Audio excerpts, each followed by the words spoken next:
Hello, welcome to Anshika IS Academy. This is chapter number 21 of Tamilnadu Board History. Chapter number 21 India under the Mughals. There is mainly 5 topics in this chapter. First, the causes of the Vellore mutiny, economic and social life under the Mughal Empire. Second, Mughal nobility and their way of life. Third, agriculture and trade. Fourth, cultural development, art and architecture. Fifth, Mughal paintings and literature. Economic and social life. The Mughal period saw important social and economic developments. During this period, many European travelers and traders came to India, and their accounts contain a mine of information about the socio-economic conditions of India. In general, they described the wealth and prosperity of India and also the luxurious life of the aristocratic classes. On the other side, they also mentioned the poverty and sufferings of the ordinary people such as peasants and artisans. Mughal nobility. The nobles of the Mughal period formed a privileged class. Most of them were foreigners such as Turks and Afghans, but there was tussle between them throughout this period. However, many of them settled down in India and made in their permanent home. Readily, they readily assimilated themselves into the Indian society and culture. At the same time, they retained some of their personal traits from the time of Akbar. The Hindus, particularly the Rajputs, were included in the nobility. For example, mention may be made about Raja Man Singh, Raja Birbal, and Raja Todramal. Later, the Marathas also joined the Mughal service and rose to the position of nobles. The Mughal nobles were paid high salaries, but their expenses were also very high. Each noble maintained a large number of servants, horses, elephants, etc. The nobles followed the luxurious lifestyle of the Mughal emperor. They wore fine clothes and ate imported fruits. Costly jewels were worn by men and women. They also made costly presents to the emperor's rural masses. While the wealthy people wore silk and cotton clothes, the poor people wore the minimum clothes. They suffered from insufficient clothing even during the winter. Nikitin observed that the people of Deccan were barefooted. It might be due to high cost of leather. Rice, millets, and pulses were the staple food of the common people. Fish was popular on the coastal region, while ghee and oil were cheaper. Salt and sugar were more expensive. As plenty of cattle were kept by the rural people, milk and milk products were available in plenty. Agriculture.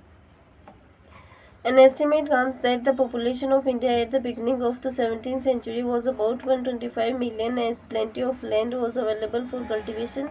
Agriculture was prosperous. A large variety of crops such as wheat, rice, gram, barley, pulses were cultivated. Commercial crops such as cotton, indigo, sugarcane, and oilseeds were also cultivated during the 17th century. Two new crops, namely tobacco and maize, were added. Potato and red chilies came later in the 18th century, but no new agricultural technique was introduced during this period. However, India was able to export food items like rice and sugar to the neighboring countries. Growth of trade. The Indian trading classes were large in numbers and spread throughout the country. They were well organized and highly professional. Seth Bohra traders specialized in long distance trade, while local traders were called Banik. Another class of traders was known as Banjaras, who specialized in carrying bulk goods. The Banjaras used to move to long distances with their goods on the back of oxen. Bulk goods were also taken through rivers on boats.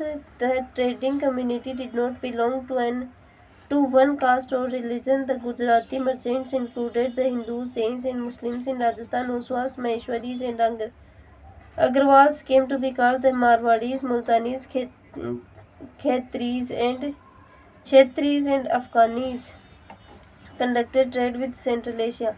In South India, the Chettis on the Coromandel coast and the Muslim merchants of Malabar were the most important trading communities. Bengal exported sugar, rice, as well as delicate muslin and silk. The Coromandel coast became a center of textile production. Gujarat was an entry point of foreign goods From there, fine textiles and silk were taken to North India. Indigo and food grains were exported from North India through Gujarat. It was also the distribution center for the luxury products of Kashmir, such as shawls and carpets. The major imports into India were certain metals such as tin and copper, war horses, and luxury items such as ivory. The balance of trade was maintained by the import of gold and silver. The growth of foreign trade had resulted in the increased import of gold and silver in the 17th century.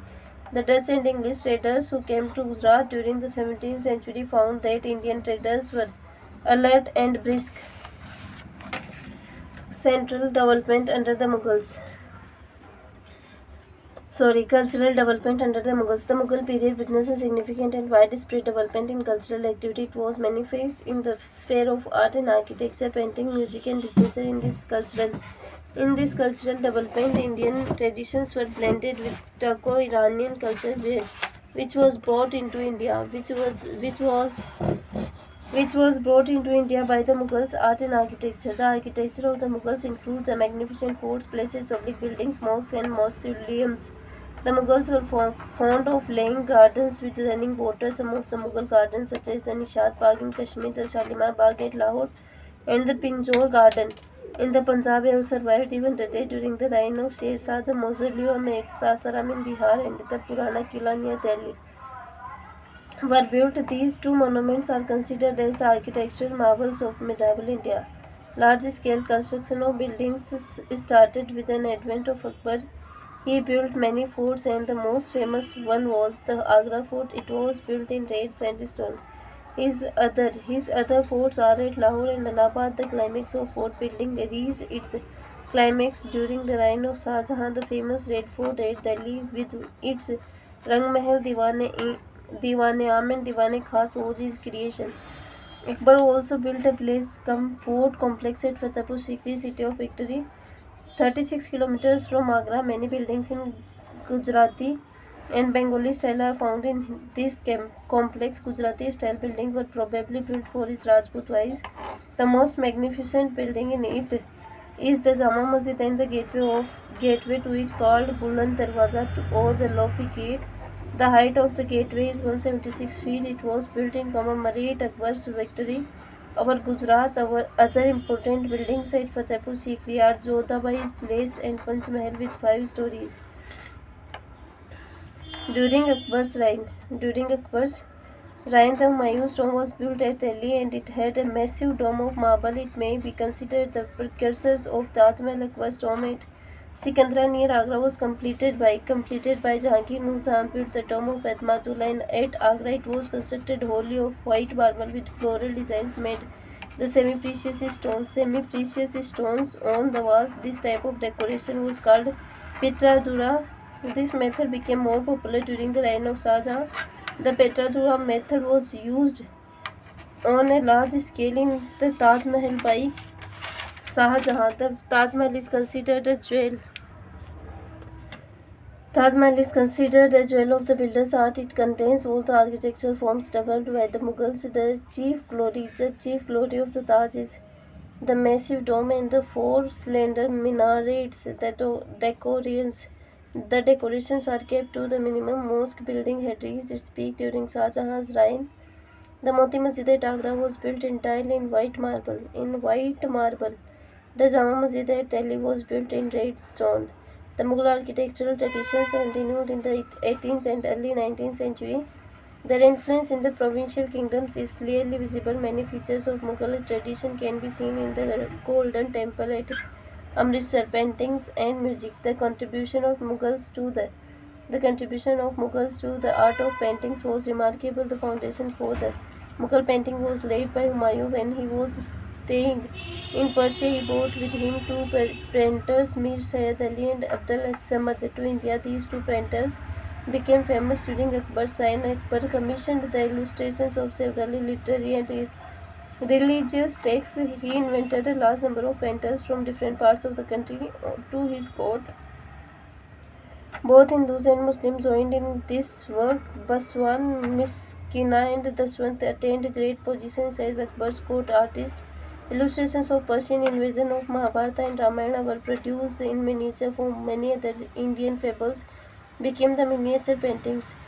In the art studio established by Akbar, historical works such as Akbarnama also remained the main themes of Mughal paintings. The most important work is Hajamannama, which consisted 1200 paintings. Indian colors such as peacock blue, Indian red began to be used.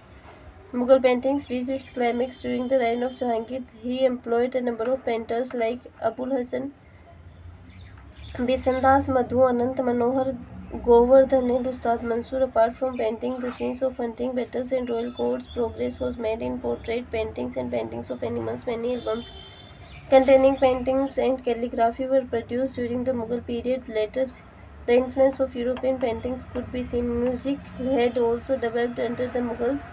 Akbar patronized Tansin of Gwalior. Tansin composed many ragas. Jahangir and Shah Jahan were also fond of music, language, and literature.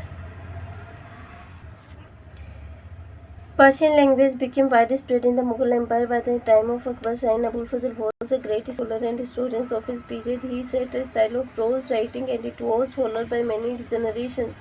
Many historical works were written during this period. They include Ain-e-Akbari, Akbarnama, authored by Abul Fazl. The leading poet of that period was his brother Abul Fayzi. The translation of Mahabharata into the Persian language was done under his supervision. Utbi and Najiri were the two other leading Persian poets. Jahangir's autobiography Tujuke Jahangiri was famous for its style. He also patronized many scholars like Giyas Beg, Naqib Khan and Niamatullah. Shah Jahan also patronized many writers and historians like Abul Hamid Lahori, author of Padshah-Nama, and Inayat Khan, who wrote Shah Jahan-Nama. His son Dara Shikoh translated the Bhagavad Gita and Upanishads into the Persian language. Many historical works were written during this reign of Aurangzeb.